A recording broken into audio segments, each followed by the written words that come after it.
Bienvenue pour cet épisode d'Entre nous. Alors, Mathis, bienvenue. Ça fait très plaisir de t'avoir. Ouais. Je me souviens encore la fois où tu es venu dans mes cartons de déménagement, le jour où je quittais Paris. Ouais. Et qu'il y avait quoi, 200 cartons. Et tu m'as dit, tu as beaucoup d'affaires. J'ai dit, non, mais tout ça, c'est pas à moi, c'est aux gens qui vivent chez moi. Et il y a un carton à moi. Ouais. Depuis, tu es venu à Dubaï. On a collaboré ensemble sur plein de choses. Tu as créé... c'est pas une agence. C'est tellement. C'est quoi le mot? C'est un accompagnement. Parce que C'est un accompagnement. Ouais. Tu as créé un accompagnement d'agence. Tu es une méta-agence. C'est ça. Qui cartonne, qui s'appelle the-ecosystem.io. C'est ça, exactement. Voilà. Et pour le petit fait de gloire, je te cite tout le temps comme exemple dans ma formation Business Pro tous les 3 mois. Donc, tous les 3 mois, Mathis a un petit pic de social proof. Puisque j'explique que Mathis glandait dans mon salon en quel but sur le canapé, qu'il n'avait pas d'argent, pas de compétences, pas de capital. Et l'intelligence artificielle a changé sa vie. Alors, pour la petite histoire, Mathis a assisté littéralement à la naissance de ChatGPT quelques semaines avant le lancement de ChatGPT, parce que j'avais un bêta access et je lui ai montré. C'est vrai. Avant tout le monde. Nice. Avant que le monde entier. Et je lui disais, tu vois ça, ça va changer le monde. Et il dit, ouais, bof, je sais pas. Et après, combien de fois je t'ai mis derrière le... Franchement, tous les jours. Dès que tu passais derrière moi, tu me reposais devant. Et je reposais l'ordinateur, je dis, regarde ça. Et à un moment, tu as eu le déclic. Je m'en souviens très bien. Et après, c'est fini, on t'a perdu. T'étais parti. Voilà, donc c'était l'épisode d'Entre nous le plus court. Pas besoin de ton intervention, on a déjà tout pris. Peut-être mets ta bouteille de l'autre côté, j'ai peur que ça soit là, mais c'est que je ne sois pas devant ton joli museau. Donc après cette introduction incroyable d'Oussama à ton sujet, Mathis, qu'est-ce que tu vas pouvoir nous apprendre d'autre? Parce que non mais quoi, tout te résumer. Donc, c'était que le début de son histoire. Je resitue. Comment vous vous rencontrez? Parce que pour atterrir dans les cartons de déménagement, du moment où ça fuit la France, sous le joug... il y avait la police en bas. Le GIGN était sur le balcon. Comment t'es passé à travers le GIGN? Comment t'as fait? Très très bonne question. Ça a commencé parce que Ous m'a demandé une photo sur Instagram. Donc il me demandait une dédicace. C'est genre perdu. Non, je lui avais envoyé un message pour avoir du conseil et de l'aide sur un projet Web3 à l'époque. Et il m'a tout de suite répondu. J'ai envoyé le design qui avait été fait sur un de nos projets qui est finalement jamais sorti. Et tu m'as tout de suite répondu. Et tu m'as demandé de venir sur Paris pour en parler. Donc je dis, je suis tombé sur un compte fake ou c'est un traquenard ou c'est le vrai. Mais à ce moment-là, toi, t'es où? Moi, en ce moment-là, je suis en Bretagne. Okay. Je suis en Bretagne, dans une maison où je bosse. Je bosse avec mes anciens associés à l'époque. Et j'ai pensé à Oussama pour envoyer un message. Je me suis dit, tiens, ça serait marrant de lui envoyer un message maintenant. Et en plus, c'est typique à la période où tu as eu un peu la crise, effectivement, la première grosse crise. Et c'était avant ou après la première crise? C'était après. Non, avant. Non, il me semble que c'est avant. C'était avant? La crise va venir un mois après. Ok, un mois après, d'accord. Et donc, tu m'envoies un message pour prendre un train pour Paris. Donc, je prends un train, je monte à l'appart. Et effectivement, je découvre les fameux cartons de déménagement, les voisins en colère. C'est vrai. J'avais oublié ça. Il y avait des petits problèmes avec le voisinage. Il y avait une nana pas très contente dans le... je sais pas pourquoi. Dans le hall. Elle était pas contente parce que tu partais. C'est ça, elle était triste. Déçue. Très très triste. Très très triste. Ça s'appelait Léa, quelque chose, je sais plus ce que c'était. Okay. Et donc, toi, t'arrives, tu croyais pas, puis finalement, tu finis par y croire. C'est ça, je finis par y croire. Je me présente et en fait, ça passe super bien. Tu me dis, Oussama me dit, il faut absolument que tu viennes voir découvrir Dubaï. Et en fait, une semaine après, on prend un billet et j'étais parti pour aller voir et découvrir Dubaï, quoi. Et je commence en Airbnb et je découvre la ville un petit peu. Donc, c'est vraiment ça qui m'a fait passer, entre guillemets, qui m'a forcé à passer la barre de Dubaï. Et à partir de là, tu nous as invité plusieurs fois chez toi. On avait pas mal discuté, on a fait pas mal de choses. Et ouais, ça a commencé comme ça, en fait. Ok. C'est fou d'ailleurs, parce que j'essaie de me souvenir là, ce que j'avais bien aimé dans ton message. Je crois que c'était je t'avais offert un NFT. Ah, tu te souviens? Je me souviens. Voilà. Je me souviens, c'était le artwork. Exactement, le artwork. J'ai trouvé vraiment, vraiment propre. Ouais. Et c'est pour ça que je lui ai dit, viens. Oui. Let's go. Ouais. Ok, donc t'arrives. D'ailleurs, si je peux passer un petit message à tous les gens qui me contactent, qui veulent me voir, faites-moi des cadeaux. C'est hyper facile en fait. Il suffit de faire un truc impressionnant. Ouais. Et d'ailleurs, en général, si j'ai pas envie de vous voir, c'est que ça l'est pas. Ouais, puis surtout d'essayer d'arrêter d'être obsédé ah ouais, par... mais il faut arrêter d'essayer d'être malin, d'essayer d'être hustler, d'essayer d'être provocant. Atypique. J'ai un parcours atypique. Singulier. Mais en fait... on n'est pas pareil. Personne n'est pareil que moi. La phrase préférée des gens qui me contactent sur Internet, c'est toi et moi, on est pareil. Ouais. Bah écoute, déjà si on était pareil, on le dirait pas. Ouais, c'est clair. Moi, je dirais jamais ça à qui que ce soit. Et, okay. Et donc Dubaï. Ta première fois à Dubaï, j'étais dans le Airbnb avec Adam, c'est ça? Ouais, je me souviens. C'était sympa. Le fameux Airbnb. Ouais, c'était vraiment sympa. Ouais. Ah, vous étiez tous les trois? Bah non, donc je lui avais pris un Airbnb avec ses associés. Ouais. Ok. Ils étaient pauvres et. Le premier Airbnb, c'est moi qui l'ai pris avec le premier Airbnb. Oui, c'est vrai. Il a pris son premier Bitcoin. Ouais. Son deuxième, c'est moi qui l'ai pris. Et en fait, moi à l'époque, j'étais dans un Airbnb avec Adam et j'avais un Pokémon avec moi. Ouais, c'était pas Kevin? Il y avait Kevin qui passait de temps en temps. Mais il y avait une fille, non? Rousse. Apparemment, tu t'en souviens, mais tu sais plus qui c'est. Ouais. Je t'avoue. On embrasse, évidemment. Je sais pas. Non, j'ai pas le souvenir. Non, je rêve alors. Oui. Bon, c'est bien. Il y avait des ledgers et des MacBooks partout avec des branchements. C'était une sacrée période. Ouais.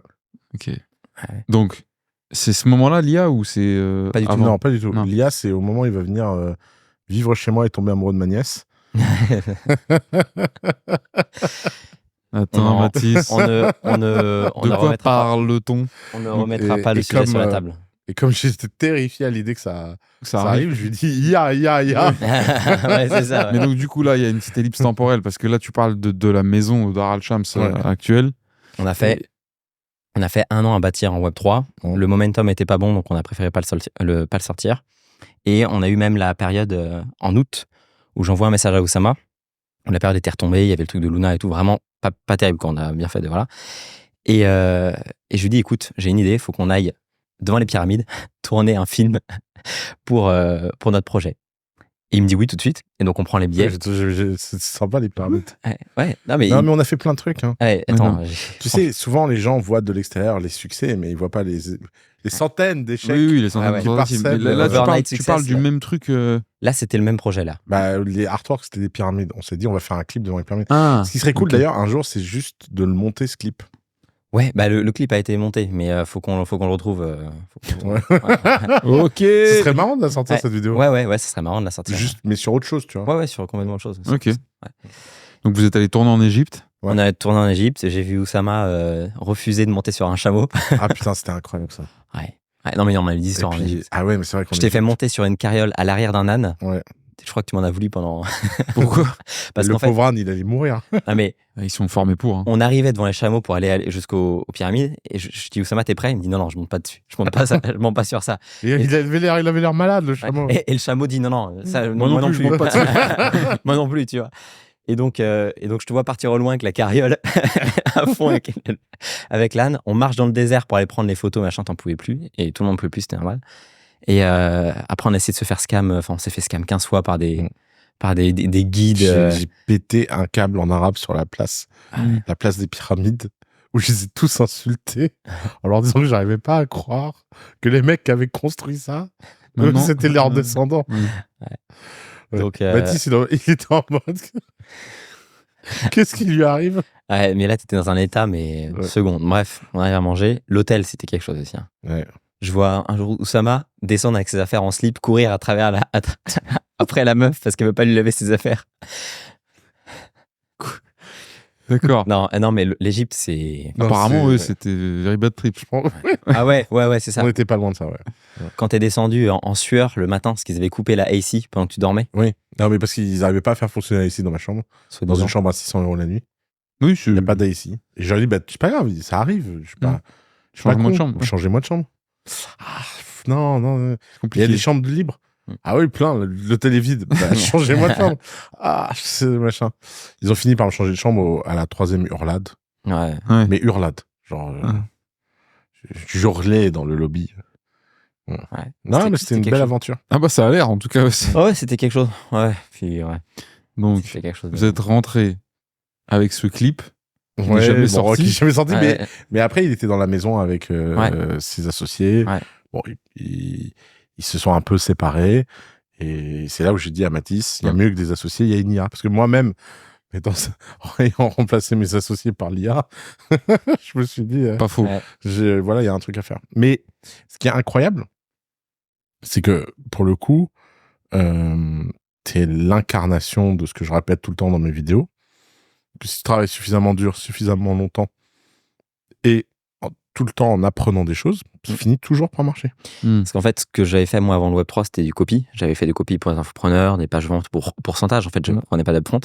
Et donc, il y a eu la période Web3. Moi, je m'étais passionné pour Mathis, c'est un étudiant de Tugan. Je ne sais pas si tu sais ça. Tugan, je sais. Le bonjour. Si, un chevalier de la Tugan. De Tuganerie, ouais. La Tuganance. Ouais.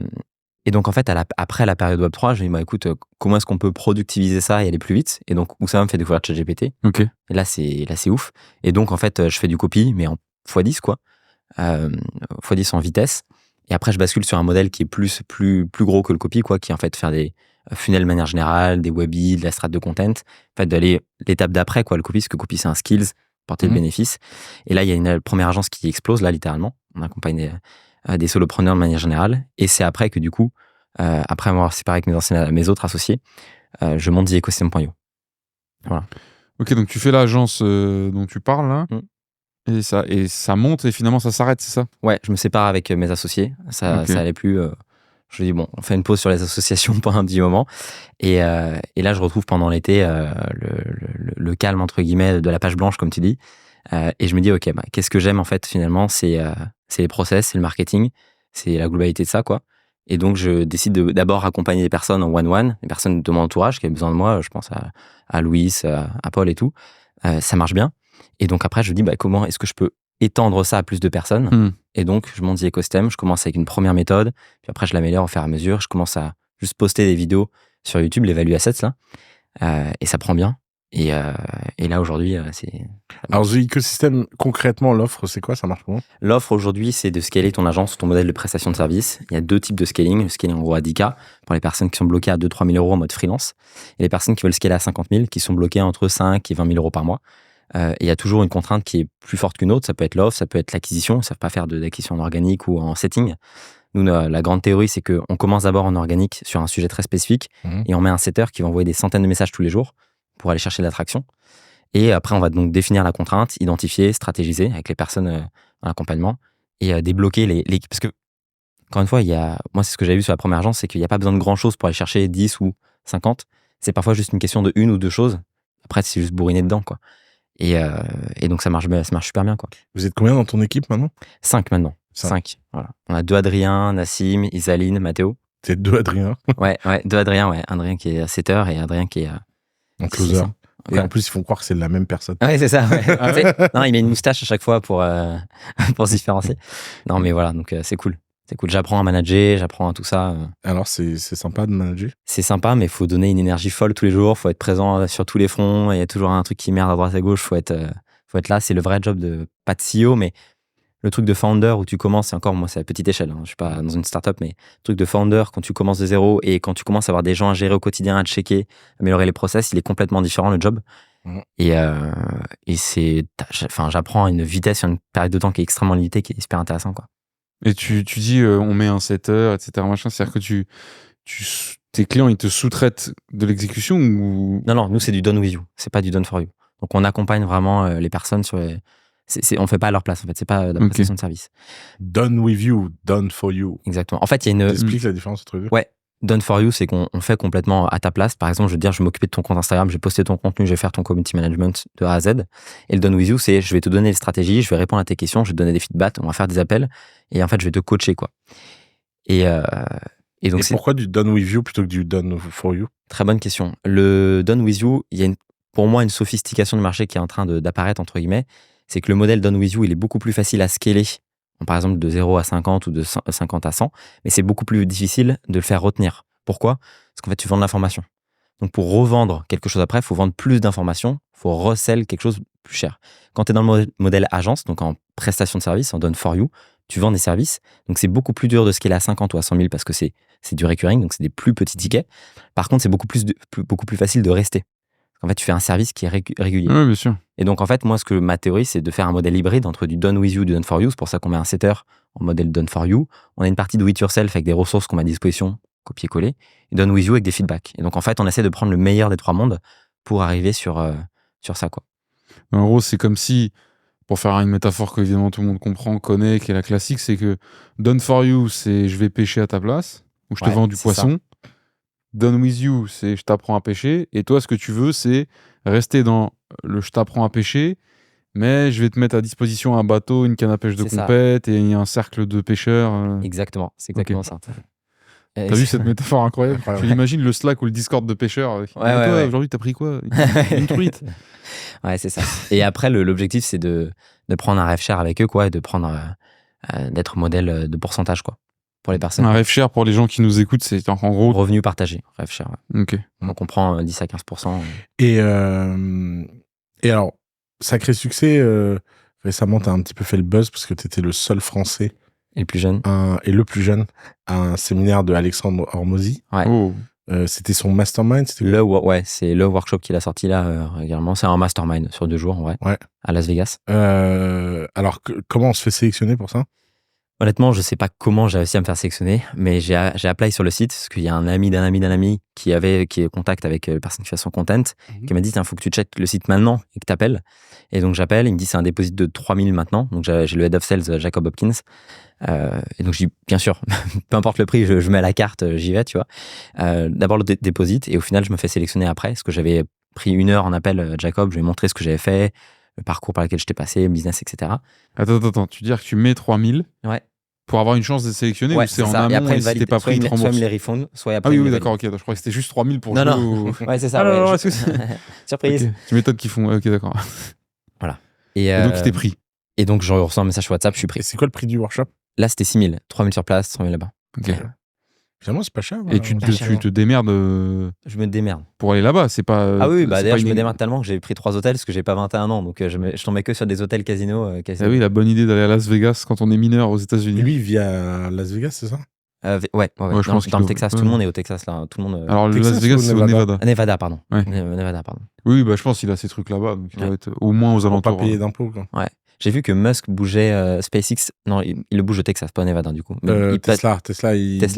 Mais non, Tesla, il bouge au Texas. Oui, c'est ça, pas au Nevada. C'est pour ça que j'ai confondu. Il quitte le Delaware. Ouais, une histoire de fou. Mais on pourra en parler si tu veux. Bon, donc c'est quoi ton expérience donc, raconte, parce que là, pour le coup, tout le monde regarde des vidéos YouTube, tout le monde se prend la tête. Allez voir sur ma chaîne YouTube, j'ai un vlog. Voilà, donc déjà, allez voir le vlog, mais en réalité... Qui est très bien. Moi, qui suis pas un très grand fan des vlogs. Ah, tu as vu? Tease-nous le vlog. J'ai hésité à le sortir parce que je me suis dit, on n'a pas de vue de l'intérieur du workshop parce qu'on n'a pas le droit de filmer. Donc nous, on est arrivé au workshop. C'est marrant parce que je pensais qu'il allait y avoir beaucoup de business online. Et il n'y avait même pas 5% de business online. Il y avait que des business physiques quasiment. Le business de logistique, des studios de yoga, plein de trucs. Donc en fait, tu vois que... Et c'est sa force. Bah oui. C'était un patron de salle de sport, quoi. Bah oui, c'est ça. Et en fait, avec le business en ligne, on a l'impression que ça touche... Enfin, moi, j'avais cette impression-là. Pas du tout.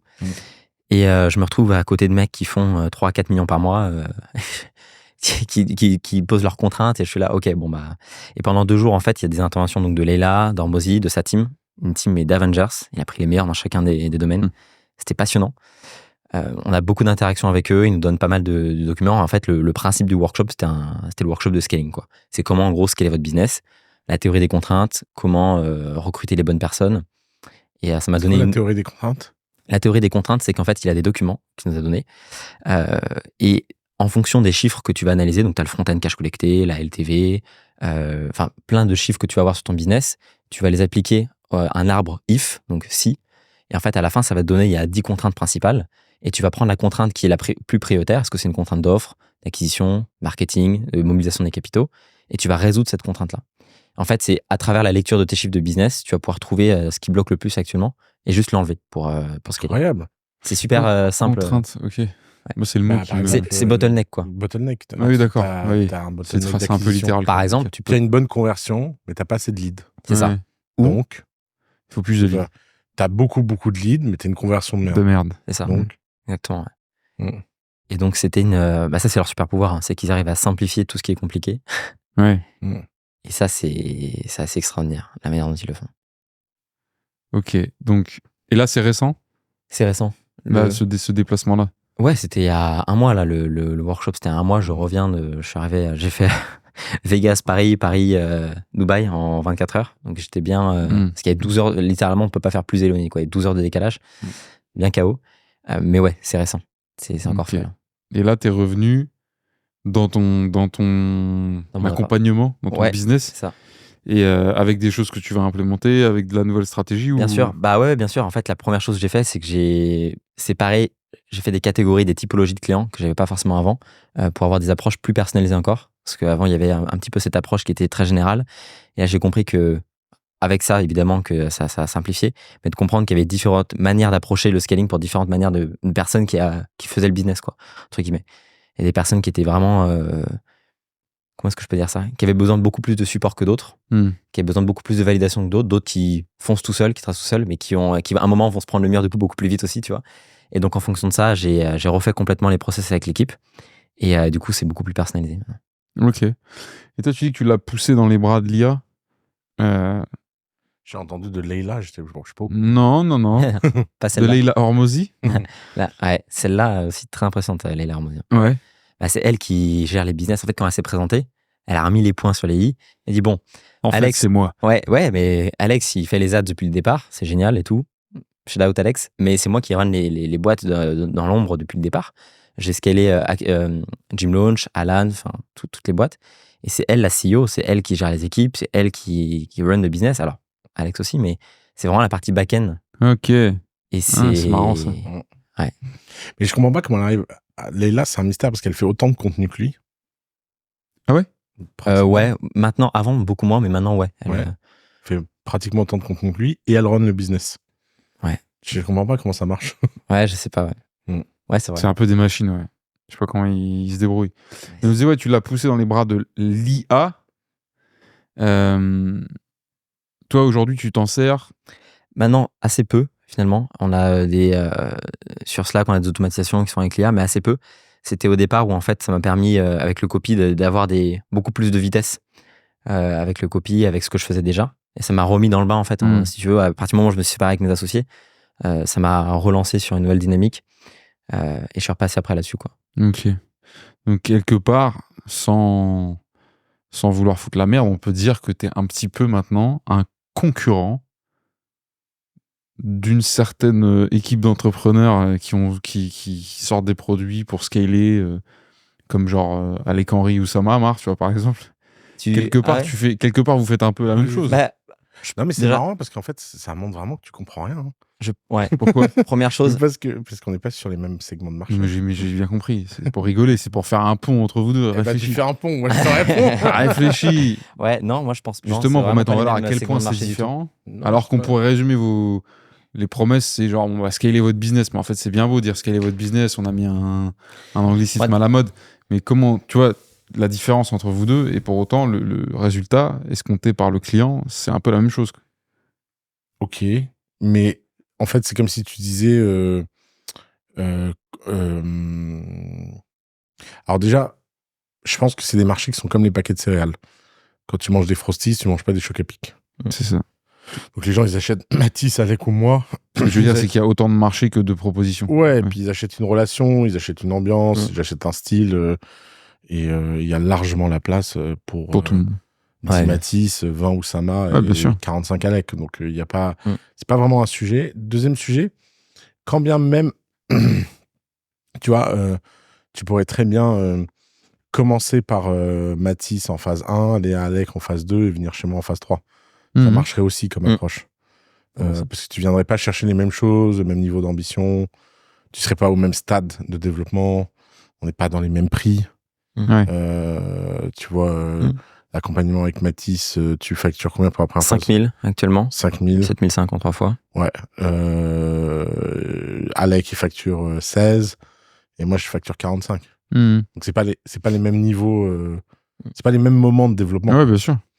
Mais je serais très heureux qu'un jour, on soit tous les trois très concurrents parce qu'en fait, ça voudrait dire que on a grossi nos offres tellement qu'on adresse beaucoup de marchés, en fait. Ouais. Mais ça faudrait vraiment ça sera un certain niveau, quoi. Bah, ça veut dire que, ouais, on a tous les trois des très, très, très grosses boîtes, quoi. Ouais. Parce que pour arriver à un stade où tu frottes vraiment avec ta concurrence, c'est que ta boîte, elle est vraiment très, très grosse. D'ailleurs, souvent, la concurrence, c'est une illusion. Et d'ailleurs, je tiens à te célébrer, Mathis, parce que des gens que j'ai aidés dans ma carrière, il y a une liste interminable. Et j'ai un petit regret, moi, très personnel. C'est que j'ai été une aide pour beaucoup, mais un exemple pour aucun. Ouais. C'est-à-dire que ce que j'ai fait pour eux, je n'ai jamais vu le faire pour les autres. Et j'ai vu vraiment le réseau s'arrêter. C'est-à-dire j'ai payé de forward avec des centaines et des centaines d'entrepreneurs qui eux-mêmes, dès qu'ils ont eu du succès, ont switché de mode, n'ont pas aidé les autres, n'ont pas donné de valeur, n'ont pas give back, n'ont pas montré de reconnaissance ou de gratitude, et surtout, qui ont toujours, dans cette espèce de truc extrêmement chelou, de ouais, non mais c'est pas grâce à lui que j'ai réussi. C'est grâce à moi, ouais. C'est grâce à moi, tu vois. Genre, en fait, c'est pas le sujet. Ça peut être grâce à toi et grâce à moi. L'un, comme dirait dans Kung Fu Panda, le père de Po, un peu plus de son père, c'est pas un peu moins de moi. On peut avoir deux pères et avoir de l'amour, quoi. Comment ? Ouais, je la connaissais pas. Ouais, c'est ma scène préférée dans Kung Fu Panda 3. Oui, le 3. Et en fait, Mathis, t'as fait un truc qui, moi, a gagné mon admiration à jamais. C'est que je t'ai vu faire avec d'autres entrepreneurs, des entrepreneurs plus jeunes que toi, même. Ça devient flippant. Donc, il ne marchait pas encore. Et je t'ai vu dans ton entourage, et je t'ai vu give back, et je t'ai vu avoir le bon état d'esprit. Et pour moi, ça a 100 fois plus de valeur que n'importe quel chiffre, parce qu'en fait, la francophonie, notre écosystème francophone ne se rend pas compte à quel point on est destructeur de valeur parce qu'on n'a pas les bonnes valeurs. On détruit de la valeur par manque de valeur. Ouais. Et c'est vrai que le track record de travailler avec les entrepreneurs de la francophonie, que ce soit à Dubaï, en France, etc., c'est un track record de déception quand même, sur des trucs, mais des trucs à la con, tu vois. Et c'est vrai que là, il commence à y avoir une nouvelle bande. Ouais. Yomi, Antoine, Alec et Mathis, que je mets, c'est notre Spider-Man. Et donc, je suis bien aligné. C'est le petit jeune. Dans cette bande-là, il commence à y avoir une homogénéité culturelle dans les attitudes, dans le give back. Tu vois, la façon dont on a amené Antoine dans Sans Permission et les opportunités qu'on a données à Antoine. Ce que Yomi et moi, on a fait avec Antoine, on a vu son talent avec ça. Faut voir les avalanches de critiques qu'on a pris pendant des mois. Et maintenant, les avalanches de ah ouais, c'est évident, il est trop fort. Ouais, d'accord. Genre, merci, bravo. Parce qu'en fait, tu crois que ça marche pas comme ça. Tu crois que les gens, tu vois, quand Mathis, il était à la maison chez nous, et que les gens me disaient, mais qu'est-ce qu'il fout là? Je comprends pas. Moi, je disais toujours la même chose. Je disais, super brillant, vous allez voir, il va aller super loin. Et les gens me regardaient comme un extraterrestre. Et maintenant que ça marche, les gens sont, c'est évident. Évidemment, c'est trop fort. Mais en fait, c'est énervant parce qu'il faudrait faire l'inverse. Il faudrait croire quand ça va pas marcher et finalement trouver ça normal quand ça l'a. Alors que on fait l'inverse. On ne croit pas quand les gens ont une chance. Et après, quand ça y est, ça a décollé, on fait les super surpris, c'est extraordinaire, c'est formidable. Et il faut qu'on rééquilibre nos émotions et nos valeurs. Et les gens ne voient pas la force de donner, alors que j'en suis l'incarnation même. Je veux dire, Ray, Yomi, Antoine, tout ça, c'est des gens qui m'ont super aidé quand j'étais au fond du trou et qui m'ont permis de rebondir. Souvent, je dis, j'ai fait page blanche, j'ai rebondi, etc. Oui, mais pas seul. Et la raison pour laquelle j'étais pas seul, c'est parce que pendant des années, j'ai donné. Et si tout le monde donnait comme ça, on créerait une sorte de protection collective. Et les organisations sociales qui comprennent ça mieux que personne, c'est les mafias, les clans, les guildes, etc. C'est pas étonnant qu'on n'ait pas... Moi, je pense que si les Français de Dubaï, qui est pour moi une population très spécifique de Français, et pas le Français qui passe à Dubaï, hein, vraiment, le Français qui est installé, le Français qui est installé à Dubaï, disons, à plus de 24 mois de track record, s'il en profitait pour être ici, pour changer son système, changer ses valeurs, changer son logiciel, et vraiment être convaincu profondément qu'être généreux et donner sans rien attendre, parce que Ils sont insupportables, les Français, quand tu leur dis ça. Tu leur dis, ouais, il faut donner tout. Ouais, bah alors j'ai donné une fois, on m'a rien rendu. Frère, donne des années, et peut-être qu'un jour l'univers te rendra. Ouais, bien sûr. Donc, apprendre à donner sans recevoir, si on le faisait tous collectivement et qu'on le faisait tous entre nous, le niveau de prospérité de nos entreprises à chacun et tout exploserait. Et Dubaï, c'est une leçon intéressante parce que c'est ce que les Indiens font, ce que les Libanais font, ce que les Chinois font. Et c'est pour ça qu'ils ont des communautés aussi fortes, des opportunités aussi fortes. Moi, la communauté indienne à Dubaï, c'est une véritable inspiration. Ouais, ils ont des business, mais en milliards. On est vraiment, nous, là, avec nos trucs. C'est les charlots, mais on est des clochards. Mais vraiment. Ouais. Et on passe notre temps à avoir l'arrogance en mode les Indiens à Dubaï, c'est des esclaves. Ouais, frère. Non, c'est eux qu'on les vit. Ils ont les banques, ils ont les bâtiments, ils ont la construction, ils ont des promoteurs. C'est assez fou, quand même. Ok. Je vois. Donc, toi, merci. T'as déjà commencé à rendre, entre guillemets. Si jeune sois-tu, t'as déjà commencé à give. En dehors de Ous et de son obsession à te mettre à l'IA, entre guillemets, puis à croire à ton talent, il y a d'autres gens qui t'ont...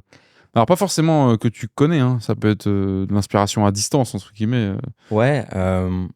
Il y a d'autres gens qui t'ont donné des clés, des déclics, des envies, des ambitions. Déjà, mes parents qui depuis le départ m'ont... Ouais, en plus, toi, t'as un père marrant, non? Ouais, mais il est marrant, mais il est très intéressant. Non, mais je veux dire, marrant. Chez moi, marrant, c'est le summum du compliment. Ouais. Je sais, à chaque fois que je le dis, les gens disent, non, mais il est pas marrant. Non, si, mais... Mais explique-nous pourquoi il est marrant. C'est lui qui m'a mis dans la crypto, qui m'a introduit à la crypto en 2019, qui m'a dit, tiens, regarde ça. Parce que lui, il était très dans les années 2000, il était très Linux, très code, tu vois, premier sur Internet. Donc forcément, crypto, lui, ça le passionne. Donc il m'a un petit peu introduit à cet univers-là. Et donc forcément, j'ai des parents qui ont été super compréhensifs dès le départ et qui m'ont ultra supporté. Tu vois, j'ai quitté le lycée à 17 ans, j'ai arrêté de faire le lycée, j'ai pas mon bac. Et alors, ça a dû les stresser, forcément. Mais je l'ai pas ressenti comme ça. Et ils m'ont donné la possibilité de faire ce que je voulais et d'aller me péter à la gueule pendant 3 ans avant que ça marche, quoi.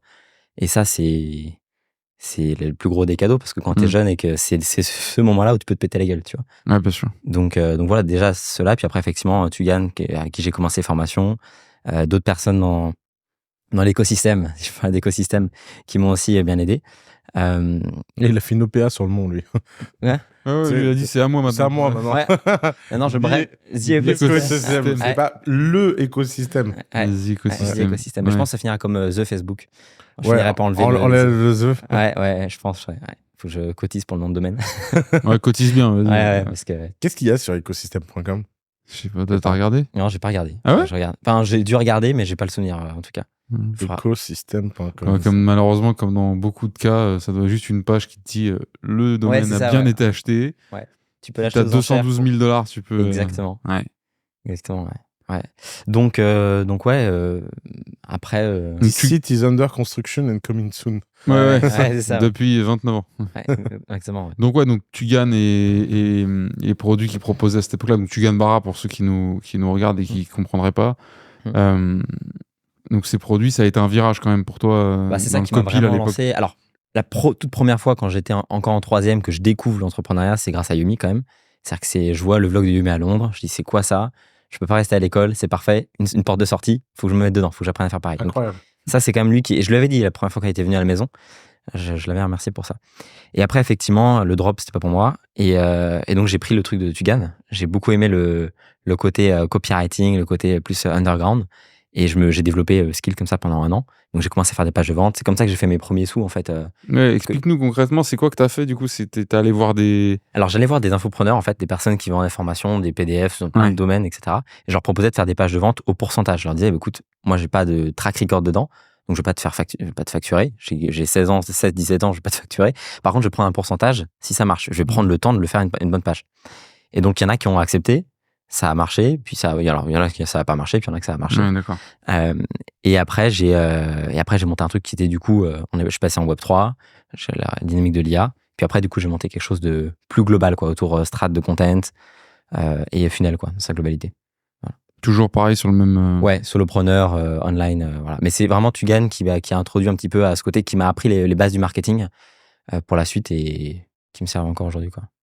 Ok, nice. T'en connais d'autres des Matisse toi? Peut-être dans d'autres domaines, mais tu vois, dans ce côté qui essaye à une vitesse d'exécution. J'en connais des centaines, ouais. En fait, il a la caractéristique très commune des gens qui démarrent tôt et qui apprennent vite. Donc, genre, la combinaison apprendre tôt et apprendre vite, ça crée forcément des exponentiels parce que tu commences à... En fait, il y a un très gros avantage à commencer le business à 14, 15 ans. Ce que je ne recommande pas. Et essayons d'être clairs là-dessus. C'est que c'est pas parce qu'il y a un avantage qu'il n'y a pas un gros coût à payer. Donc le coût, il est important. Mais si t'aimes pas l'école, que t'as pas le choix, que tu décides de le payer, tu le payes, quoi. Et dans ce cas-là, par contre, tu payes quand même quelque chose qui te donne un ticket incroyable, c'est que t'as la chance à un âge où t'as aucune contrainte d'être 100% focus growth. Et la bêtise, d'ailleurs c'est ma phrase préférée d'Hormozy. Vraiment, je pense que c'est une phrase d'Hormozy que les gens ne comprennent pas. There is a season to learn, a season to earn. Il y a une saison pour apprendre, il y a une saison pour gagner. Et l'erreur que font souvent les jeunes gens qui démarrent le business, c'est de vouloir avoir comme objectif de gagner, alors que Mathis, il avait comme seul objectif d'apprendre. Et c'est beaucoup plus puissant, parce qu'en fait, quand tu apprends des choses, bah, tu gagnes. C'est quoi gagner de l'argent? C'est soit faire quelque chose que personne d'autre ne sait faire, soit faire quelque chose que tout le monde a envie, enfin de t'acheter, soit savoir quelque chose qui est plutôt rare. Et plus c'est rare, plus c'est cher. Il y a une autre phrase d'Hormozy que j'aime beaucoup, c'est « Le monde appartient à ceux qui arrivent à travailler sur quelque chose pendant une certaine période de temps sans en voir les résultats instantanés. » Bien sûr.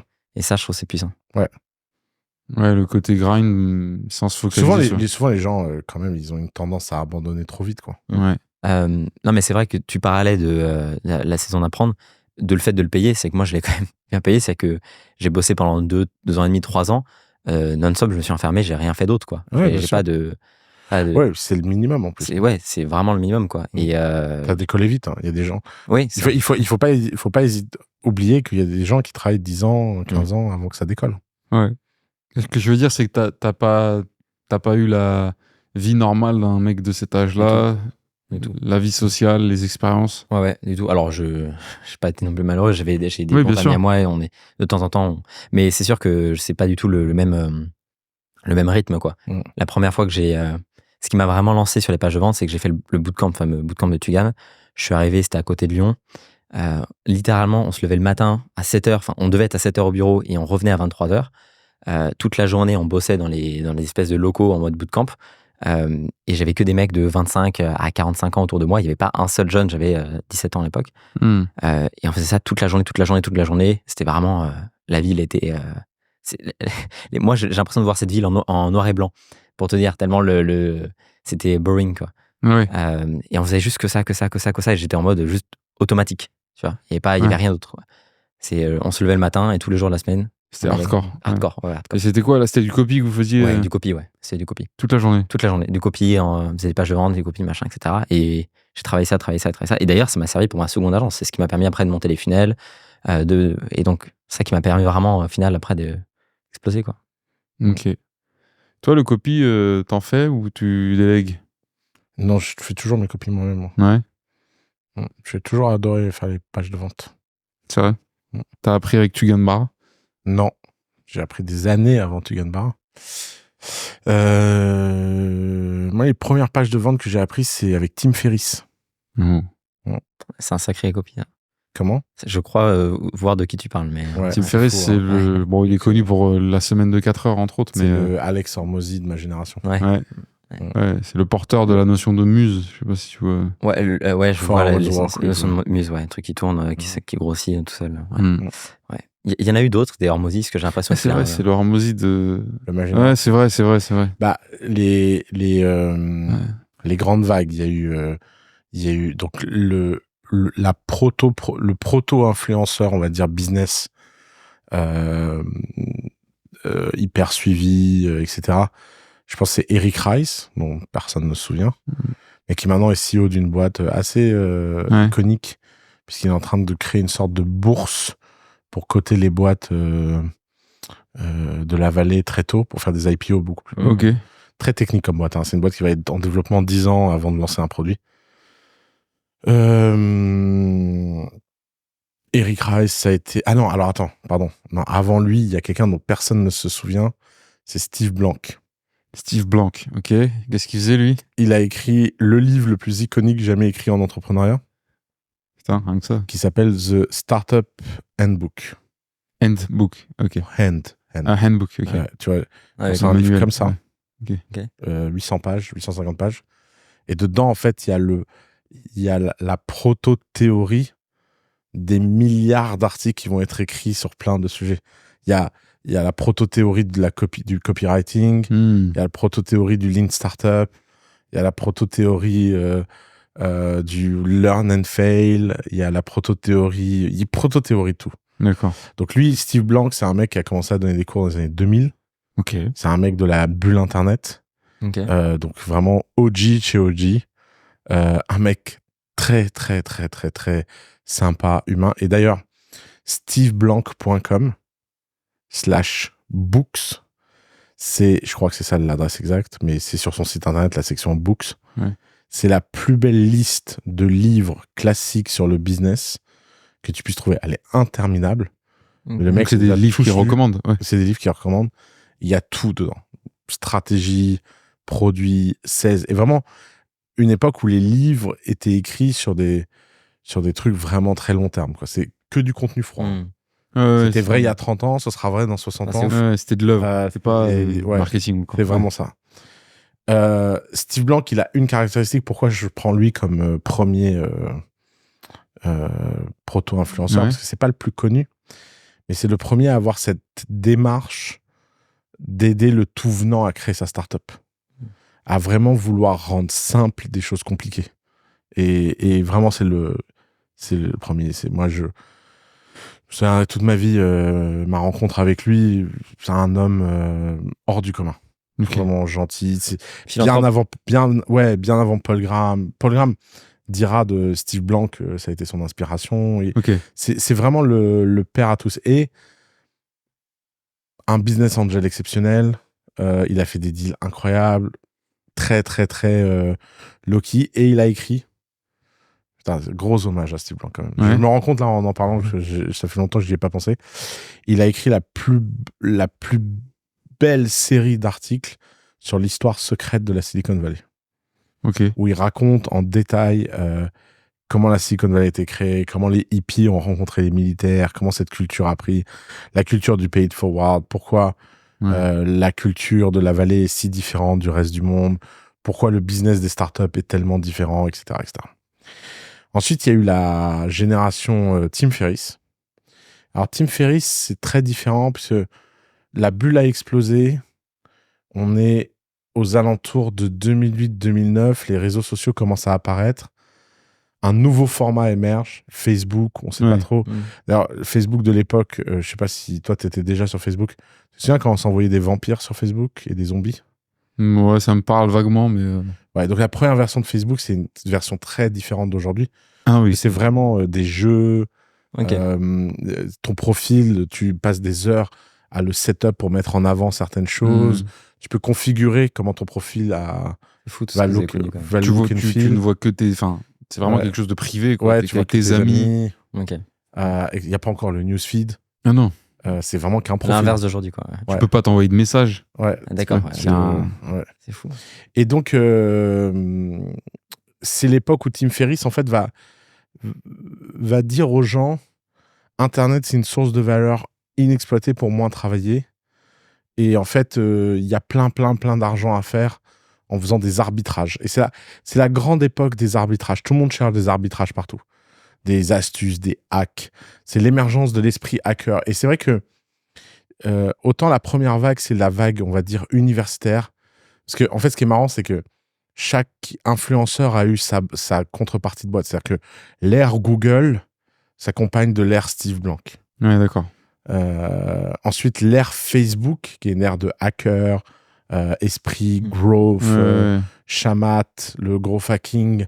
Vous voyez qui est le milliardaire Shamat ? Non. C'est dans le podcast All In. C'est un des 4, l'Indien. Je vois pas. Ah oui, c'est bon. Cet Indien-là, ce milliardaire, il a une histoire très particulière. Il n'est pas indien d'ailleurs, il est sri-lankais, je crois. ou Bangladesh, je sais plus. Enfin bref, quelque part dans la région. Je regarde souvent All In. Lui, il était le patron de la growth chez Facebook et c'est lui qui a inventé le growth hacking. Wow. Ouais. Et à l'époque, c'était complètement révolutionnaire. Et donc, il va y avoir toute une génération d'influenceurs, dont un influenceur dont plus personne ne parle, mais qui était incroyable. Et son nom sur Twitter, c'était @BringTraffic. Ok. Et c'était quoi son track record? Il avait fait passer Google de 0 à 1 million d'utilisateurs. Ah oui. Il avait fait passer Facebook de Twitter de 0 à 1 million d'utilisateurs. Ah oui, et ensuite Facebook de 0 à 1 million d'utilisateurs. Wow. C'était son CV. Et c'est ce qu'il écrivait sur son Twitter. I bring Facebook, Twitter and Google from 0 to 1 million users. Et c'est qui, lui? Il s'appelle I Bring Traffic. Et il faisait des contenus. Ah, oui. Mais il n'avait pas de nom. Je sais plus si il avait un nom. Oui. Mais déjà que j'arrive pas à me souvenir des noms dans la maison. Non, mais c'est pas genre une figure comme Blanc. Comment? C'est pas quelqu'un comme Ferris ou comme Blanc qui a laissé un nom derrière. Mais lui, il a fait énormément de workshops, de machins. Il va y avoir toute la génération de growth hackers. Et va démarrer une génération Paul Graham. Ok. Et donc là, à mon avis, le Hormozy un peu intellectuel avant Hormozy, c'est Paul Graham. Et donc Paul Graham, c'est l'ère newsletter. C'est l'ère texte, c'est l'ère blog. C'est la plume, ouais. C'est la plume. Il va gagner par des articles, des essais. Et on se rend pas compte, hein, mais il y a des essais de Paul Graham qui ont fait des dizaines de millions de vues. Ouais. C'est ouf. Ce qui est complètement dingue pour un format sur un site fait en Lisp, dont l'adresse est paulgraham.com/article.html, tu vois. Ouais. Donc il y a eu cette phase-là. Et après, il y a eu Tai Lopez. C'est vrai. Ouais. Et Tai Lopez, c'est le premier de l'ère YouTube. Oui, c'est la vidéo, c'est l'arrivée de... Exactement. Et Alex Hormozy, ce qui est marrant, c'est que pour moi, Alex Hormozy, c'est un peu la réunion de toutes ces rivières. Il y avait Sam Ovens aussi avec Tai Lopez. Ouais, Sam Ovens. Ouais, alors pour moi, avec Tai Lopez, il y en a une ribambelle. En fait. Mais considère que Sam Ovens au même niveau que Tai Lopez. Oui, parce qu'à chaque fois, là, tous ceux que tu as dit, derrière, à chaque fois, il y a les mêmes. Hein, bien sûr, 100%. Mais c'est des ambiances. Et c'est vrai que il y a eu la génération YouTube. Et pour moi, Hormozy, c'est vraiment l'aboutissement de tout ça, en fait. Et Gary Vee, évidemment. Il y a eu bien sûr. Il y a eu la grande ère Gary Vee. Ouais. Qui continue. Mais c'est vrai qu'il y a eu un moment où il s'est échappé tout seul, quand même. Ouais. Gary Vee, il va payer très longtemps son excès NFT. Ah ouais? Ouais. Et ça l'a suivi pendant un petit moment. Même jusqu'à maintenant, les V-Friends, ça vaut combien? Ouais, je sais pas. Je crois parce que lui, il a En fait, t'imagines, c'est ça qui est dingue sur les NFT, c'est combien de gens tu ruines, c'est dur, quoi, en termes de karma. Ouais, c'est clair. Ouais. C'est ça. C'est clair. Ouais. Lui, il a mis all-in. C'était de la folie. Ouais. Mais c'est de la folie. Et en plus, un débile, il a rien vendu. Il a acheté les NFT en pensant que ça irait. D'accord. Tu vois. C'est pas le genre de mec qui est sorti au top. Non, puis alors qu'en plus de ça, il avait pas besoin de ça pour. Si. Il était pas dans ce niveau de fortune.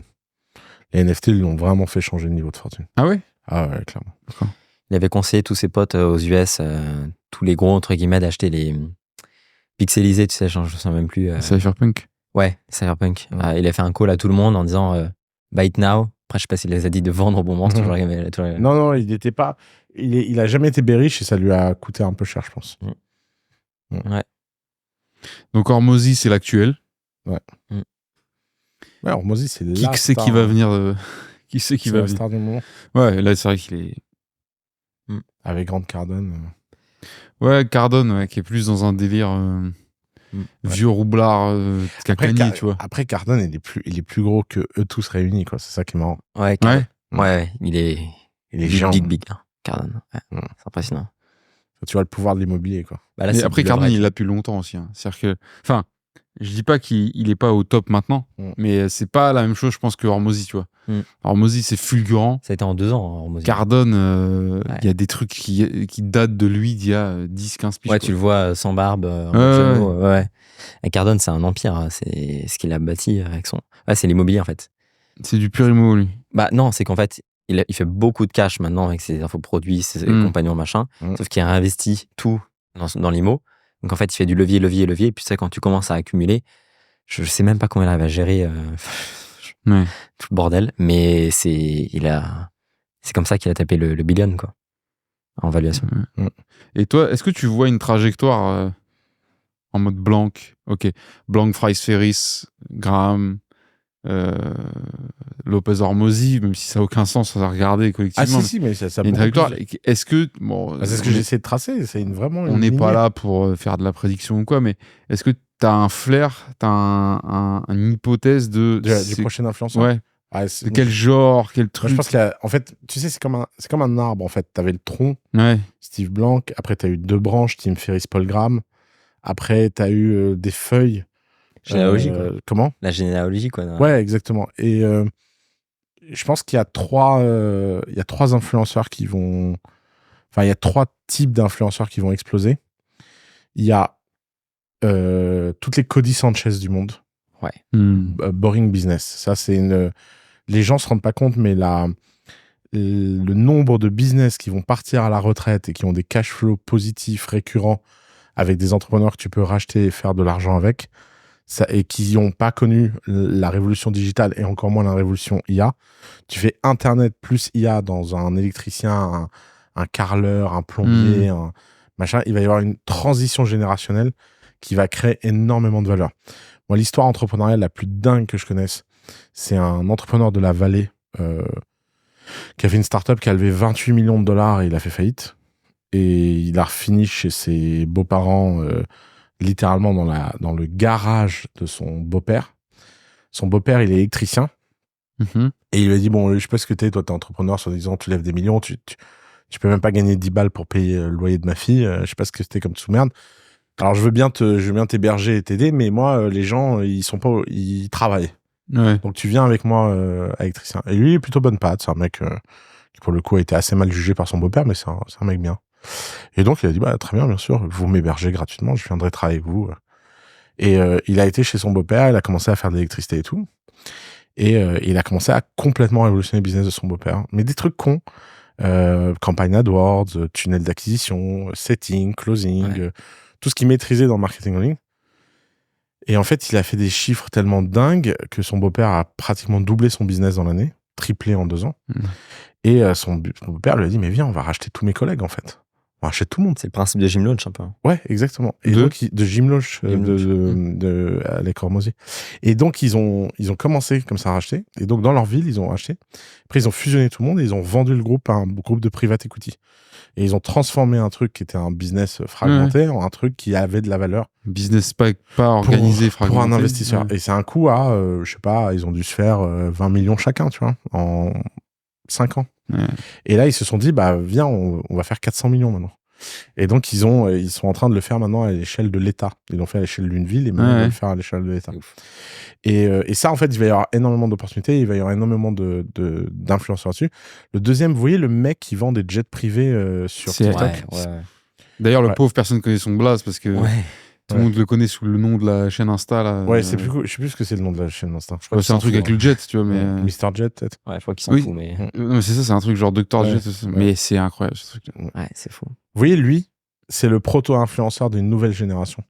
Parce qu'en fait, des mecs de l'âge 50-65 ans qui ont énormément de choses intéressantes à dire, qui ne sont pas présents sur les réseaux sociaux et qui sont dans des niches qui ont l'air chiantes alors qu'ils sont fascinants, il va y en avoir plein qui vont apparaître. Dans l'asset management, la banque privée, le trading, la couture, le design, il y a un bon exemple de ça français, je sais pas si tu connais Hugo Jacomet.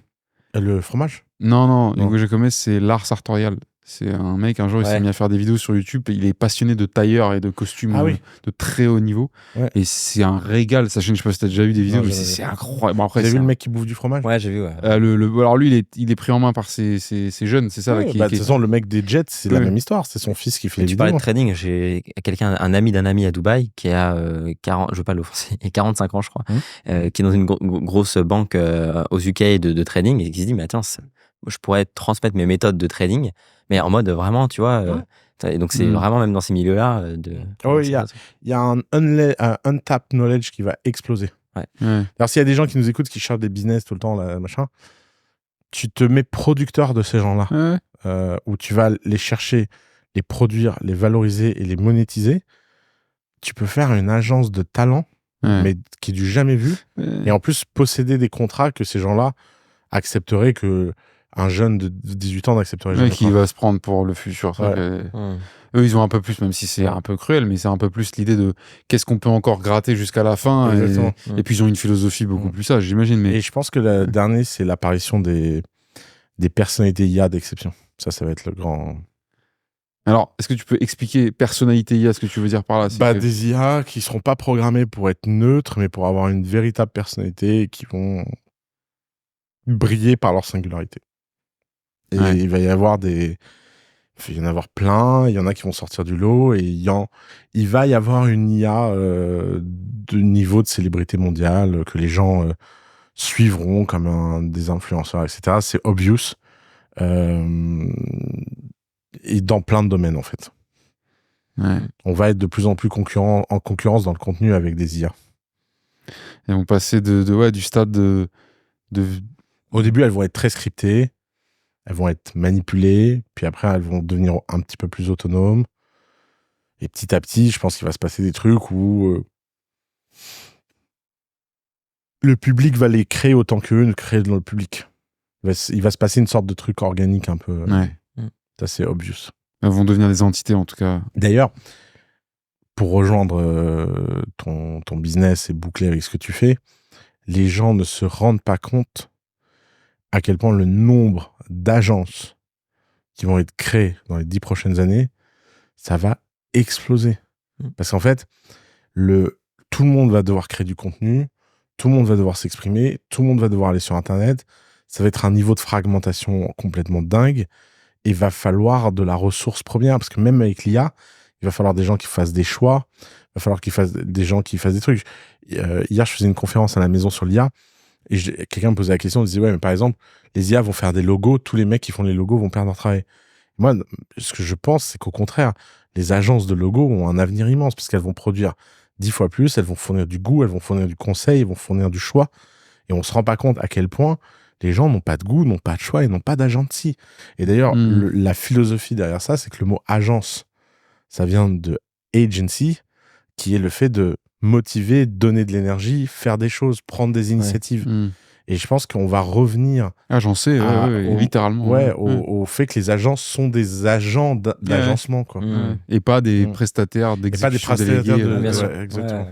C'est vrai, il va falloir des méthodes comme celle de Mathis, où tu structures bien ton offre, tu te mets en avant, tu expliques ta spécificité, tu expliques pourquoi tu es unique. Il va vraiment y avoir une sorte d'immense long tail. Les grandes agences qui font tout sur tout, machin, elles vont se faire fragmenter et défoncer par des milliers d'agences. Par exemple, est-ce que tu connais le case, tiens, comme on est dans les leçons de vieux, est-ce que tu connais le case de sandwich vidéo? Non.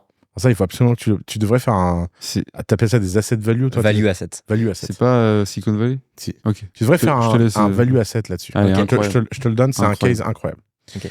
On est en 2006, je crois, ou 2005. Il faudra que tu vérifies la date.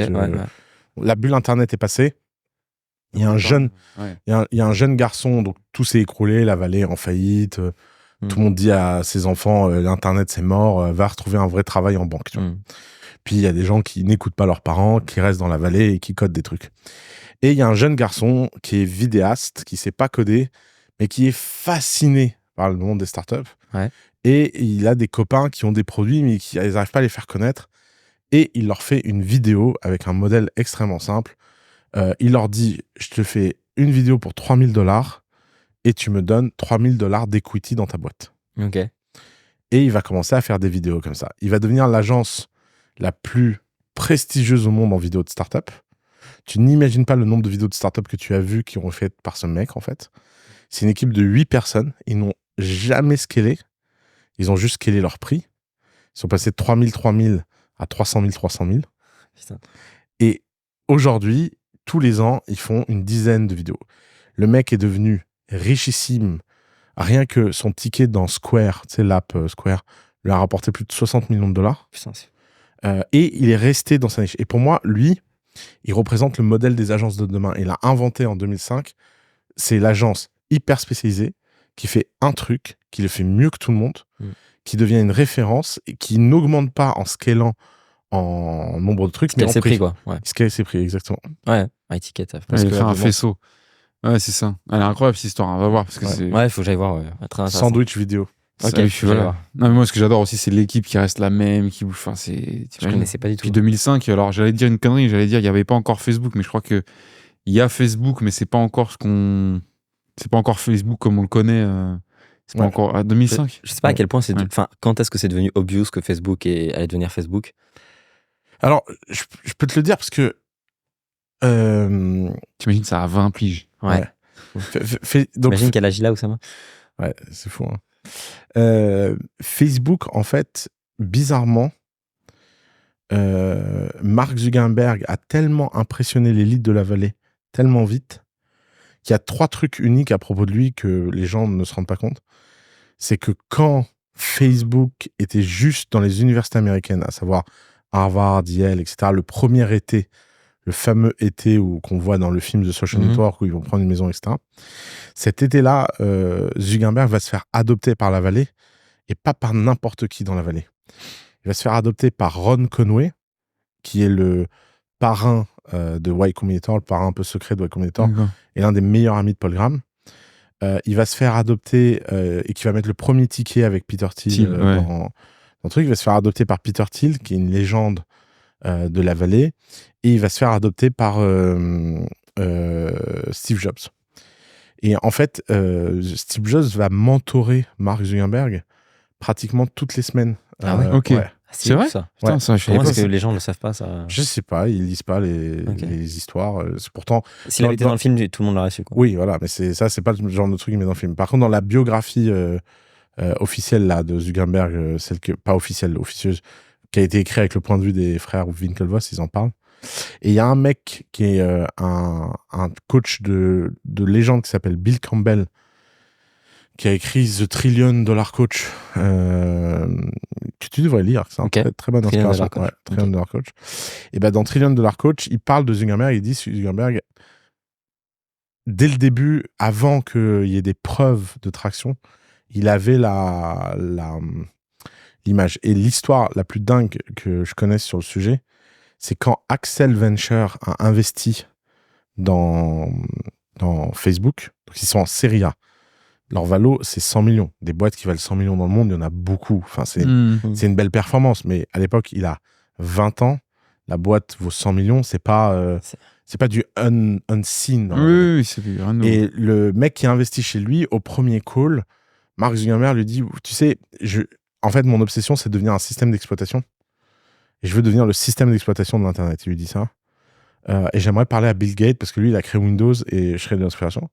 Et le mec, il dit, bah ouais, mais alors là, Bill Gates, j'en sais rien. Bah, écoute, je vais peut-être voir avec mon boss, parce que le mec qui a investi, il est même junior dans le fond, et il a un boss, tu vois. Et il dit, je vais voir avec mon boss, peut-être que lui, il pourrait y avoir accès, parce que peut-être que le patron d'Accel peut peut-être demander une faveur à Bill Gates, etc. Et Zuckerberg dit, oui, d'accord. Et la semaine d'après, tu sais, ils avaient un call hebdomadaire. Et la semaine d'après, Mark Zuckerberg commence son call par dire, bon, j'ai parlé à Bill la semaine dernière et il est d'accord avec moi sur Ouais, et ça, en fait, Zuckerberg, il est assez unique pour ça. Les gens se rendent pas compte à quel point il est spécial, Zuckerberg. Bah attends, il a dit, j'ai eu un call avec Bill et c'était vrai. Ouais. Oui. C'est ça qu'il a réussi à choper le call, quoi. Il a pas attendu l'autre con qui lui fait l'intro.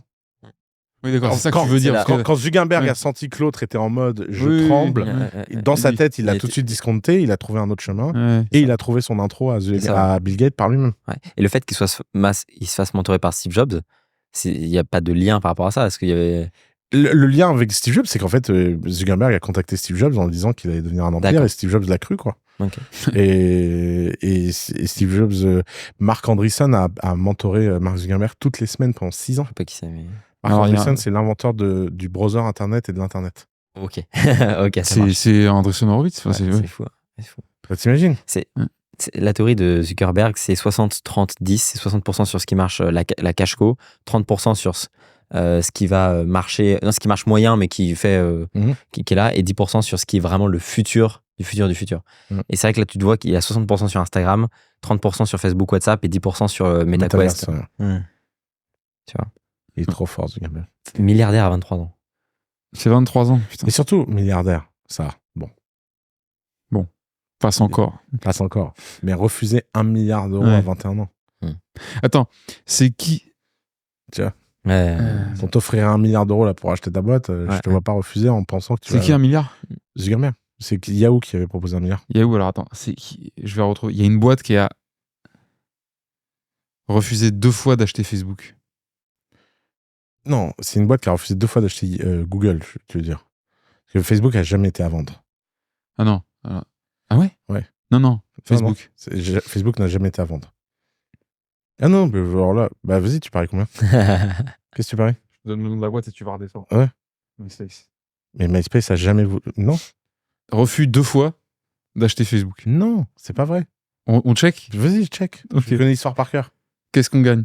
Bah, qu'est-ce que tu veux perdre? Moi, je veux perdre. J'ai du temps à perdre. Un shawarma. Juste un shawarma. Bon, t'as perdu un shawarma. Non, si moi je gagne, c'est des taux variables. Je suis désolé pour toi. Bah, si tu gagnes. C'est Moonrise. Si toi tu gagnes, c'est Burger King. Si tu gagnes, Moonrise. Ok. Et si tu gagnes Moonrise. Il faut que la main soit cadrée. Et si tu gagnes Moonrise, je montre mes seins à Moonrise.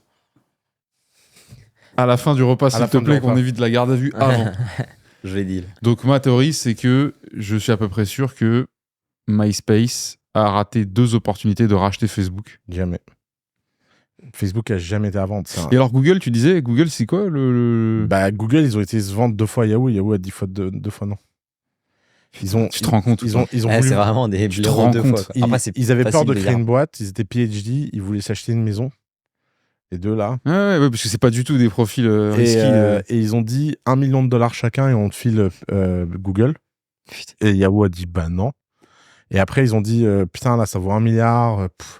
On en a marre et tout. On vous le vend pour 1 milliard. Et ils ont dit non. C'est toujours facile de dire après. Enfin moi dans mon cas. C'est fascinant. Mais tu te dis avec du recul. C'est un des trucs qui. Mais Facebook, MySpace. D'ailleurs, pour te dire, je peux même te raconter un vrai insider. Dustin Moskovitz qui est le cofondateur de. Après, moi, je te parle des choses qui sont accessibles. J'ai pas d'insight. Tu verras, tu trouveras nulle part une offre de MySpace pour acheter Facebook. Et Mais non, je te dis l'inverse. Je te dis, MySpace a refusé 2 fois d'acquérir Facebook. Oui, c'est ça. Tu trouveras jamais. C'est pas eux qu'on fait une offre. C'est pas MySpace qui a dit à Facebook je t'achète. Non, c'est pas Facebook qui a dit. Tu verras jamais Facebook avoir demandé à MySpace de se faire acheter. Tu trouveras jamais ça. Ça n'est jamais arrivé. Ok.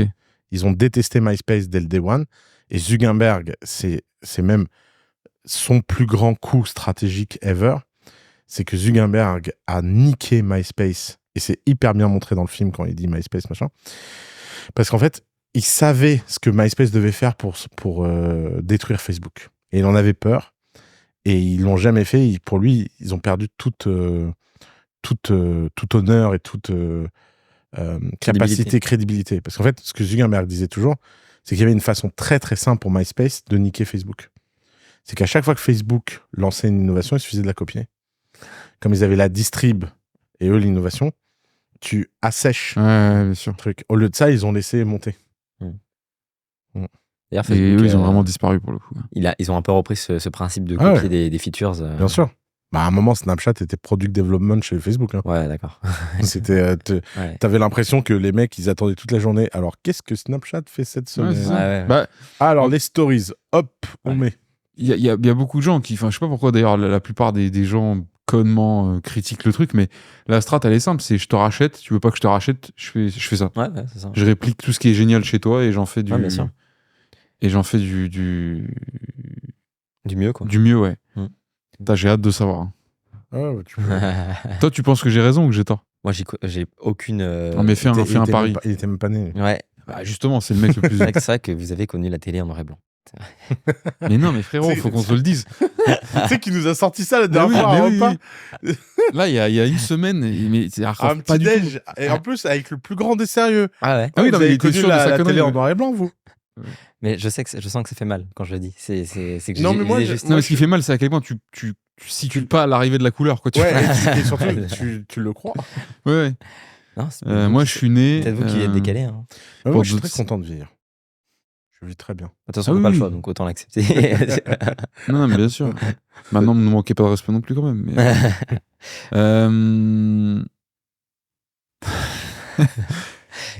Tu penses qu'est-ce que entre vous deux a raison? Ouais.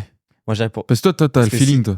Bah, Oussama a proposer de montrer ses seins. Donc moi je dirais que ça lui coûte pas grand-chose. Ouais, c'est vrai que c'est vrai que non, moi je dirais Moonrise, je note juste que parce qu'on dit Moonrise comme si les gens ils vivaient dans nos conversations, mais Moonrise c'est un excellent restaurant de Dubaï dont il parlait dans un autre épisode avec Alec Henry où ils sont allés plusieurs fois.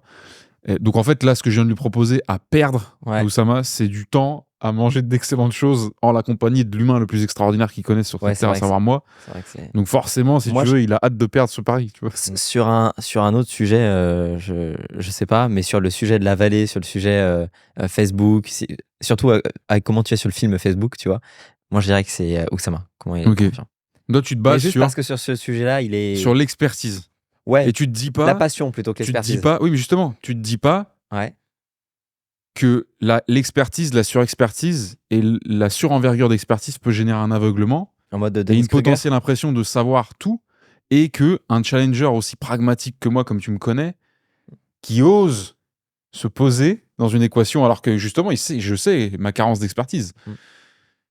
Et tu te dis pas, tiens, si lui, il est fixe sur cette opinion, c'est qu'en closer, il retourne les objections. Mais tu n'as aucune certitude, tu savais même pas le nom de la boîte. Le nom de la boîte de quoi? Mais t'étais là, ouais. Non, j'avais un trou de mémoire sur MySpace. Excuse-moi, j'ai eu un MySpace. Ça, par contre, ça fait mal de le dire. Ça, pour le coup, là, j'ai vraiment l'impression d'avoir fait 25 ans. T'as pas eu un Skyblog? Bien sûr, j'ai eu un Skyblog. J'étais une star sur Skyblog. J'ai jamais eu de Skyblog. Ouais, ça m'étonne pas de toi. T'es pas un Skyblog, toi? Non. Ouais. C'est comme les bouffons. Les Pellegrini, tu sais, les frères Pellegrini, donc, tu sais, qui sont à la maison. Ils sont absolument pas Discord. Mais genre, absolument pas, ils sont Slack, tu vois. Il y a vraiment des apps et des réseaux bien sûr. Qui définissent ta identité. D'ailleurs, le principe de School avec Sam Owens et Hermosi qui ont repris là, c'est d'avoir le côté un petit peu blog, old school, avec et le côté quand même mélangé un peu de Discord avec des classrooms, etc. Enfin, pas Discord, mais ils avaient repris un peu ce côté, il en parlait, Sam Owens. Mais c'est vrai que c'est très nostalgie School. Hein. Ouais, c'est très nostalgique, bien sûr. Mais après, ce que j'aime bien chez Hermosi, c'est que c'est un mec, tu le détours d'une photo, t'enlèves le logo sur sa casquette qui fait quand même vachement moderne, tu le colles sur une photo de n'importe quelle décennie des années 70 à aujourd'hui, il passe. Hein. Ah ouais, c'est vrai que avec c'est son marrant. short, ses mollets, sa beubare et... Ouais, tu vois ce que je veux dire? C'est vrai que c'est marrant. Ça, moi, j'aime bien. Après, c'est du show, etc. Mais il lui enlève son pansement d'allumé, là, que vous mettez tous sur le pif, là. Ouais. Moi, j'estime qu'un signe de la fin du monde, c'est le jour où on voit Oussama avec ça. Ah ouais, tu penses? Ah, moi, j'ai testé, c'est bien. Non. Ouais. Ils se mettent tous des trucs sur le nez là pour moi j'aime bien ouvrir les Hormozy il s'est mis un pansement sur le teint. Qu'est-ce que c'est que cette connerie là? Mais ça écarte les narines, du coup tu respires mieux. Rien du tout, c'est du market pur, c'est du tribal signaling alors. Et ça marche. Ouais, ça marche vraiment. Tu respires mieux. Je rigole pas. T'en as? Ouais, j'en ai. Mais non, ne fais pas ça. En fait, c'est juste il y a une résistance, donc quand tu le mets, ça écarte un petit peu, ça se colle à tes narines, ça écarte un petit peu. Donc juste ça ouvre les voies nasales et tu respires mieux quoi. Et c'est t'es pas client toi? Bah, je t'avoue qu'ils ont tous l'air de cons avec ça. Même Jérémy Coleman, il le porte tout le temps. Non. Hein. Si, je l'ai vu avec. J'arrête pas de lui dire. Il me dit je respire mieux. Je dis bon, ok. Bah, t'as essayé ou pas déjà? Non, mais c'est pour ça. Mais c'est pour ça que je dis rien. Okay. T'as essayé toi, Basile? Non. Ah, voilà. Moi, j'ai des grandes voix nasales. C'est quoi cette ouverture là? J'ai un flair. Je pense que si j'ai plus de flair qu'aujourd'hui, ma vie va devenir un enfer. Donc, d'accord. Je vais pas me créer des. J'ai hâte de gagner mon pari. Et il y a parce que je préfère. Mais check en live. Mais attends, si on check en live, mais toi, il a vraiment pas le sens du business, ce garçon. Si on check en live, on donne la réponse à nos amis pendant l'épisode. D'accord. Et tu crois que ils ont là, je les vois, ils sont en train déjà. Tu crois qu'ils ont besoin de ça pour aller venir voir le prochain épisode? Non. Je veux qu'ils restent jusqu'à la fin de la vidéo. D'accord. Mais watch time. Il y avait une deuxième condition que j'ai pas dite à l'oral, mais c'est pas grave, c'est que non seulement je gagne Moonrise, mais le titre de l'épisode c'est Basile est-il le prochain prophète tech? Ou un truc comme ça. Ce qui n'a rien à voir avec le pari. Mais... Le prochain Steve Jobs. Oui, non, le bon titre c'est Oussama, putain, le lapsus. Basile gagne un pari contre Oussama. Non, mais ça n'arrivera plus. C'est pas révolutionnaire. Ça n'arrivera plus. Épisode exclusif. C'est pas la première fois. Quoi. En tout cas, j'applique une leçon. J'applique une leçon. Gagné un pari contre moi. Mais qu'est-ce que j'en ai perdu? Bah, qu'est-ce que t'as gagné contre moi? Alors déjà, oui, t'en as perdu. Vas-y, on t'attend. T'as perdu plein. Mais mec, t'as perdu plein de paris contre moi. Mais qu'est-ce que tu racontes? Mais t'es dans c'est du bluff. Là, on est sur de la propagande. Non, quel déni? Non, je suis pas dans quel déni. Non, attends, tu parles de pari d'opinion, parce que pari de je te soulève pas, c'est autre chose. Je te parle. Non, mais il y a des paris où il y a un challenge. Il y a le pari où déjà, t'as pas réussi à me pousser. Non, mais. J'ai perdu ce pari. C'est pas un pari, c'est un challenge. Attends, j'ai pas fini. La limite est finie. Comment? J'ai pas terminé ce pari. Tu sais qu'il arrive pas à me pousser. Ouais, mais alors, précise, qui arrive à te pousser dans le monde? Voilà, donc point, fin. À partir du moment où... voilà.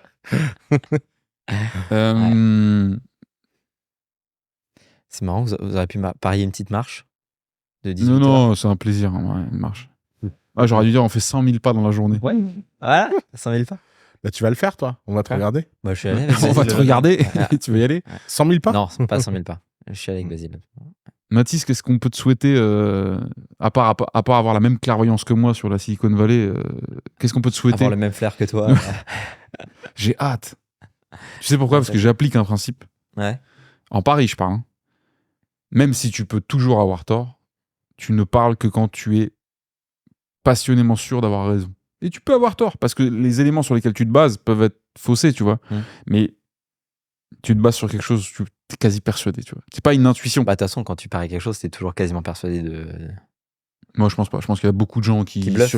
Pas ils bluffent pas, mais ils s'auto-persuadent qu'ils ont raison, tu vois. Genre, ils s'inventent une certitude. Juste pour pas avoir tort. Okay. Ils s'inventent une certitude, ou alors ils ont lu un truc dans un magazine et ça y est, ça devient une... D'accord, ok. Voilà. Ouais, d'accord. Tu joues que quand t'es sûr de gagner, quoi. Quand tu crois être sûr de gagner, mais tu peux jamais être sûr de gagner. Okay. Donc, qu'est-ce qu'on peut te souhaiter de scaler. Voilà. Scaling. Et puis... Que les dieux du scale te soient favorables. Ouais, c'est ça. Ouais, les dieux du scale te soient favorables. Et là, c'est quoi tes next steps? Donc, tu continues, tu vas faire grossir ton équipe, tu vas faire quoi? Grossir l'équipe. La North Star, d'ici peut-être 2 ans, ça serait de faire un M par mois. Ça serait... 1 million de dollars par mois. D'euros. Voilà, soit clair. D'euros, carrément. Ouais. Monsieur est OK. Ouais. Bah, dollar est pas plus fort que l'euro, non? Non. Non, on n'est pas là non plus. Il y a eu une période, mais t'as l'air vachement au courant des trucs. J'aurais dû parier, là, tu vois. Ouais, c'est ça. Mais, OK. Même pas pour l'argent, juste pour l'amour du sport, quoi. Et après, voilà, hein, tout simplement. On avance. C'est bien. Ouais. Donc, est-ce que tu recrutes? Ouais, je recrute. Si vous êtes un cuisinier, non, si vous êtes un chef étoilé. Ouais, un chef étoilé. Ouais, à fond. Allez, envoyez-moi un message sur Instagram. Qu'est-ce que tu recrutes? Il faut que les gens ils ont envie de faire quoi et qu'ils sachent faire quoi. Coach, client success manager. Si vous avez travaillé déjà dans des agences sur différents domaines, ça peut être dans de l'acquisition, ça peut être dans la délivrabilité, ça peut être dans des ads, ça peut être dans du stratégie de contenu. Si vous êtes passionné par le fait d'avoir un impact sur d'autres personnes, et bah ça peut être vraiment, vous pouvez travailler avec nous et on en sera ravis. Donc envoyez-moi un message sur Instagram. Ok, sur Instagram c'est Instagram Mathis Matis _CLT. Voilà. CLT. Okay. CLT. Comme et t'as pas un petit email? Si. Non, je veux pas des. non, parce que non, pas d'email. Il n'y a pas les emails. Non, envoyez-moi un message sur Instagram, c'est mieux. Il est pas email. Non, je suis pas email. Il a 20 ans. Hein. Ouais, je comprends que ça vous parle, les emails. Pour nous, les emails, c'est moderne. Ouais, bien sûr.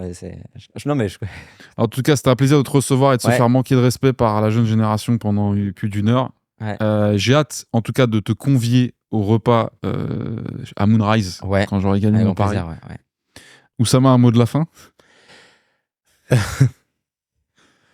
MySpace n'a jamais eu l'opportunité de racheter Facebook. À très bientôt sur Entre nous. C'est bon, c'est cut. Allez. De toute façon, on n'a plus de... De toute façon, il y avait cut depuis 30 minutes, en fait. Bon. Alors, vas-y, vérifie.